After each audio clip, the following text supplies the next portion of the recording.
Minnesota is well reputed to be the smartest and the healthiest and the bravest state.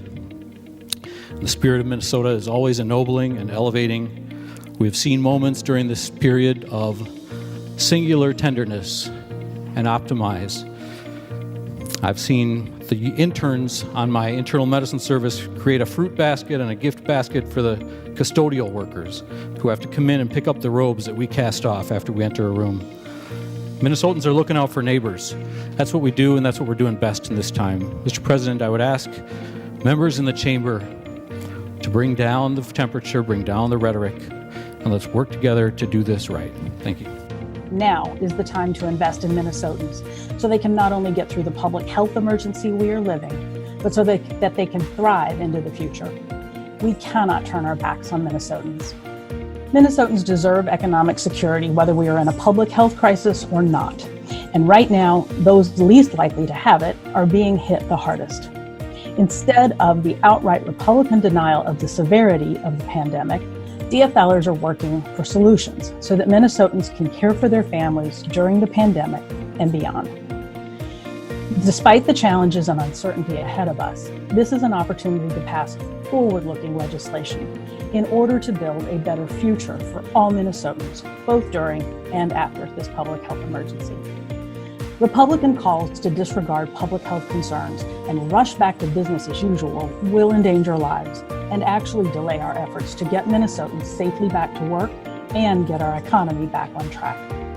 Instead of putting Minnesotans' health at risk, we're focused on how to get Minnesotans back to work as soon as possible, safely and effectively. We are looking out for the health and the economic well-being of Minnesotans now and into the future, because Minnesotans shouldn't have to choose between one or the other. To every single insulin advocate or person that has advocated for themselves or their families or their friends that has spent time at the Capitol, that has put themselves in the spotlight even though they don't want to be, thank you. I can't go through all those names. There's so many of you that have sacrificed time at home and at work to be here to do this, and this doesn't happen without your efforts. Broadband, rural broadband, broadband generally is a necessity now. It's not a nicety, it's not a luxury, it's a necessity. And this pandemic that we're experiencing really places a spotlight on that fact and highlights that fact that it is currently a necessity. You're an inspiration, and because of you, we're on the threshold of passing the first TCE ban in America. Thank you to all of you in the White Bear Group. Senator Thindrum, you started out making comments about how because of COVID, this hasn't been a very normal process.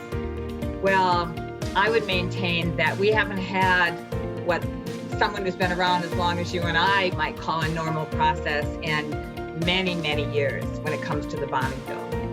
So here we go again with the bonding bill, the last weekend of session. The bill is released at 11:30 a.m. Between then and 3:30, we're supposed to digest this bonding bill, be able to ask questions from our constituents and the stakeholders, and come up with amendments. Only released to the public, not even released to the committee ahead of time so that we could do some preparation. Not only is that what I would call a normal process, it's not a very open or transparent process.